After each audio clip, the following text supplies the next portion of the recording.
मिल्कीपुर में कल क्या होने वाला है, मिल्कीपुर में कौन जीतेगा, कौन हारेगा, इसका काउंटडाउन शुरू हो गया है। ठीक 12 घंटे बाद कल सुबह 7 बजे से पता चल जाएगा कि मिल्कीपुर ने किसे चुना है। लेकिन उससे पहले ही अखिलेश यादव ने अपना ट्रैक बदल लिया है। लगता है मिल्कीपुर चुनाव का असर अखिलेश यादव पर काफी ज्यादा पड़ रहा है। अखिलेश को विरासत में M+Y का फॉर्मूला मिला था। 24 के चुनाव में अखिलेश ने पीडीए को लेकर अपनी राजनीति आगे बढ़ाई, लेकिन अब सब छोड़ छाड़ के अखिलेश हिंदू वोट फॉर्मूले पर आ गए हैं। याद कीजिए, आखिरी बार आपने समाजवादी पार्टी के दफ्तर के बाहर इस तरह का पोस्टर कब देखा था?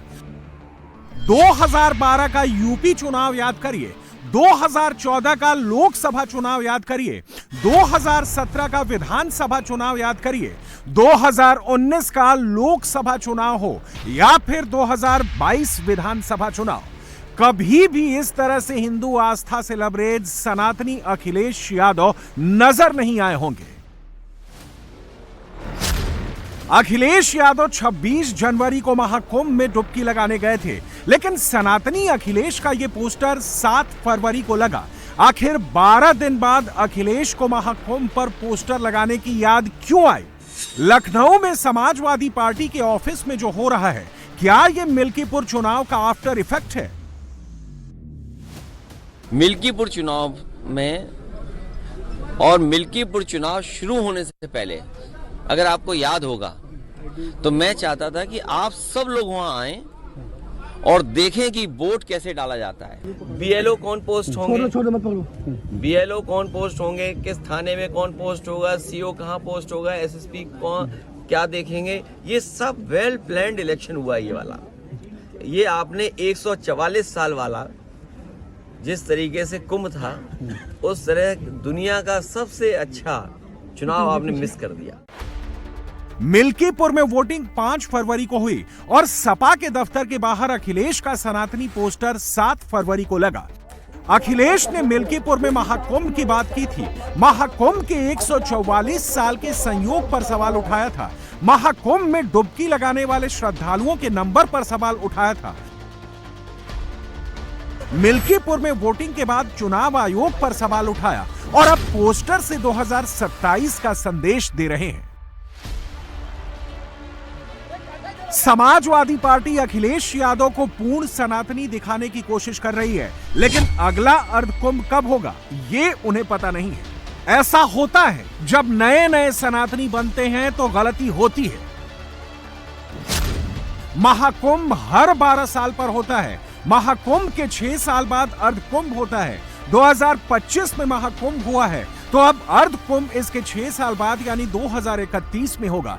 लेकिन समाजवादी पार्टी इसकी गणना करने में चूक गई और 31 की जगह 2032 में अर्धकुंभ का पोस्टर चस्पा कर दिया।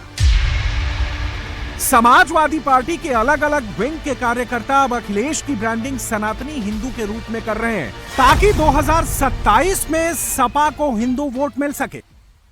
32 में जब 27 में समाजवादी पार्टी की सरकार बनेगी और 32 में आदरणीय अखिलेश यादव जी मुख्यमंत्री रहेंगे, अर्धकुंभ जो होगा वो बहुत ही विशेष और बहुत ही भव्य होगा। ये सरकार तो जुमलों की सरकार है। अखिलेश यादव धर्म और चुनाव को अलग अलग रखने की वकालत करते रहे हैं, बीजेपी पर धर्म की राजनीति करने का आरोप भी हमेशा लगाते रहे हैं। लेकिन आज देखिए, एक तरफ धार्मिक पोस्टर लगाया है, उसके बगल में चुनाव वाला पोस्टर। धर्म और चुनाव दोनों को अखिलेश ने अगल बगल खड़ा कर दिया है। मिल्कीपुर चुनाव के बाद से चुनाव आयोग पर समाजवादी पार्टी कुछ ज्यादा ही फायर है। जब पूरी तरह से बदतमीजी जिला प्रशासन ने की है, पुलिस गाली दे रही है, धमकी दे रही है कि तुम्हें मिट्टी में मिला देंगे, बूथ पे अगर दिखे कहीं, तुम अखिलेश यादव की सभा में 150 मोटरसाइकिलें लेके गए थे, तुम्हें बता देंगे, तुम रोओगे, ये जब बात कर रही तो आदमी को डरा धमका के वोट नहीं देने का कर रही। आज में ऐसा नहीं है, देखिए, एक सीट के हारने जीतने से कोई सरकार तो गिरती नहीं उत्तर प्रदेश में, लेकिन कितनी घटिया किस्म की सरकार है उत्तर प्रदेश की, और उससे भी घटिया किस्म का है हमारा इलेक्शन कमीशन। समाजवादी पार्टी के दफ्तर के बाहर सिर्फ अखिलेश का सनातनी पोस्टर ही नहीं लगा है, बल्कि पूरे पार्टी ऑफिस में हिंदू सेंटिमेंट वाले पोस्टर लगाए गए हैं। 26 फरवरी को महाशिवरात्रि है, लेकिन 20 दिन पहले ही समाजवादी पार्टी महाशिवरात्रि की हार्दिक शुभकामनाएं लोगों को दे रही है। सपा के दफ्तर के बाहर महाशिवरात्रि की शुभकामना वाले एक नहीं बल्कि दो गेट बनाए गए हैं और इसमें लाल और हरे रंग के बीच अब भगवे की भी एंट्री हो गई है। मिल्कीपुर में वोटिंग के बाद अखिलेश को लग गया है कि M+Y फॉर्मूला अब जीत की गारंटी नहीं रहा।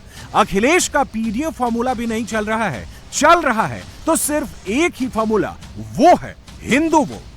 और हिंदुओं को अपने पाले में करने के लिए अखिलेश यादव के साथ पूरी समाजवादी पार्टी अब महाकुंभ के आयोजन व्यवस्थाओं पर सवाल उठा रही है और अगले महाकुंभ का आयोजन इससे भी भव्य करने का दावा कर रही है।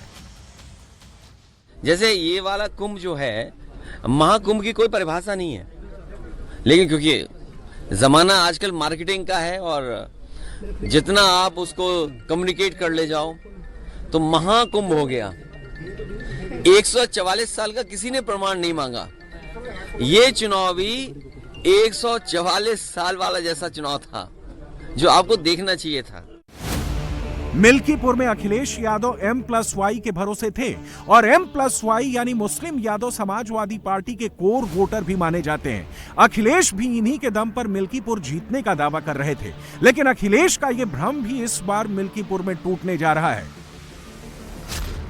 मिल्कीपुर में 3,70,000 वोटर हैं, जिसमें यादवों की आबादी 62,000 है और मुस्लिम वोटर 31,000 हैं। दोनों का वोट जोड़ दें तो यह आंकड़ा 93,000 हो जाता है। अब मिल्कीपुर में जीतने वाले प्रत्याशियों का कुल वोट देख लीजिए। 2022 में सपा के अवधेश प्रसाद जीते थे, उन्हें कुल 1,03,905 वोट मिले थे। 2017 में बीजेपी के बाबा गोरखनाथ चुनाव जीते थे, उन्हें 86,960 वोट मिले थे। अखिलेश यादव को उम्मीद थी कि यादव और मुस्लिमों का एक मुश्त वोट सपा को मिलेगा और मिल्कीपुर में समाजवादी पार्टी आसानी से चुनाव जीत जाएगी, लेकिन मिल्कीपुर के लोगों ने इस बार पूरे चुनावी खेल को ही बदल दिया है। पिछले 9 उपचुनाव हुए हों, उसके परिणाम आप देख लीजिएगा या कल आने वाले चुनाव का परिणाम देख लीजिएगा। निश्चित रूप से ये परिणाम हमारी लोकप्रियता को, हमारी सरकार की उपलब्धियों को, हमारी सरकार और हमारे आदरणीय मुख्यमंत्री जी के प्रति लोगों के लगाव और विश्वसनीयता को स्पष्ट करने का काम कर रहे हैं।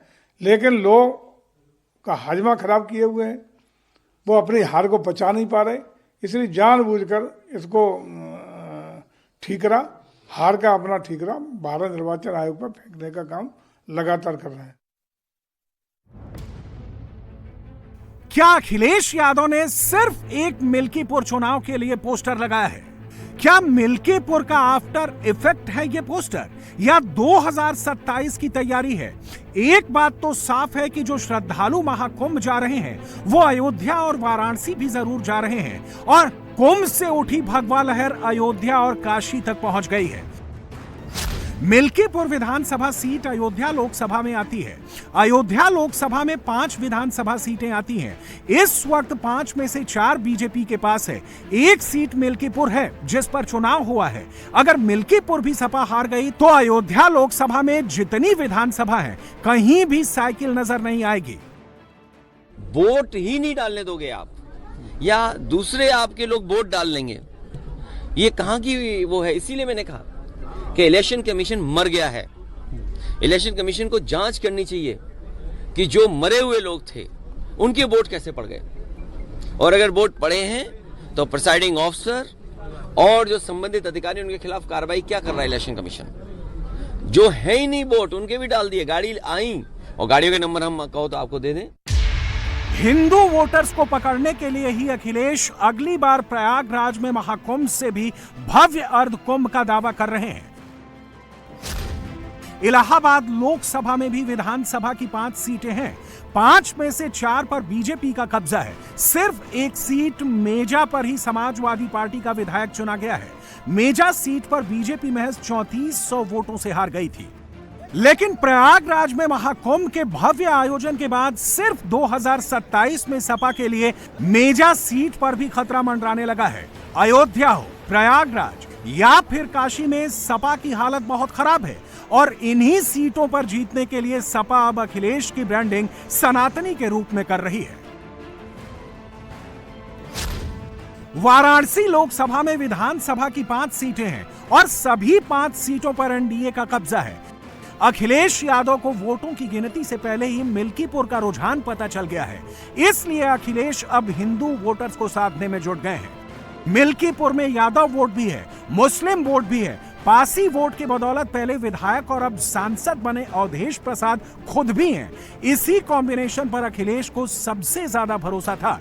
सोचा था योगी के हिंदू नीति की काट मिल्कीपुर बनेगा, लेकिन पहली बार अखिलेश का फॉर्मूला कट गया। मिल्कीपुर विधानसभा के अमानीगंज ब्लॉक यादवों का गढ़ है। सबसे ज्यादा यादव वोटर्स अमानीगंज ब्लॉक में ही हैं, लेकिन इस बार अखिलेश के कोर वोट में बीजेपी सेंध लगाने में कामयाब रही। मिल्कीपुर में बीजेपी ने रुदौली के विधायक रामचंद्र यादव को यादव बेल्ट में प्रचार के लिए उतारा था।